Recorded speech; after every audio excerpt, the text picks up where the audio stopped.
চলতি মার্চ মাসে দেশে 1 থেকে 2টি মৃদু থেকে মাঝারি ধরনের তাপপ্রবাহ বয়ে যেতে পারে বলে জানিয়েছে বাংলাদেশ আবহাওয়া অধিদপ্তর। একই সঙ্গে মাস জুড়ে কালবৈশাখী ঝড়ের সম্ভাবনার কথাও বলা হয়েছে।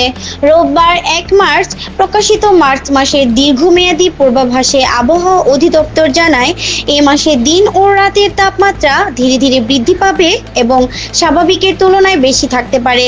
পূর্বাভাস অনুযায়ী মার্চ মাসে দেশে স্বাভাবিক বৃষ্টিপাত হওয়ার সম্ভাবনা রয়েছে, তবে এই সময়ে বঙ্গোপসাগরে কোনো ঘূর্ণিঝড় বা নিম্নচাপ সৃষ্টি হওয়ার সম্ভাবনা নেই। মাসের শেষ দিকে দেশের পশ্চিম ও দক্ষিণ পশ্চিমাঞ্চলের উপর দিয়ে 1 থেকে 2টি মৃদু 36 থেকে 37.9 ডিগ্রি সেলসিয়াস থেকে মাঝারি 38 থেকে 39.9 ডিগ্রি সেলসিয়াস তাপপ্রবাহ বয়ে যেতে পারে। এছাড়া মার্চে 2 থেকে 3 দিন বজ্র ও শিলাবৃষ্টি সহ হালকা থেকে মাঝারি ধরনের ঝড় এবং 1 থেকে 2 দিন তীব্র কালবৈশাখী ঝড় হওয়ার আশঙ্কা রয়েছে। নদ নদীর পরিস্থিতি সম্পর্কে পূর্বাভাসে বলা হয়েছে, দেশের প্রধান নদ নদীগুলোতে স্বাভাবিক পানি প্রবাহ বজায় থাকতে পারে।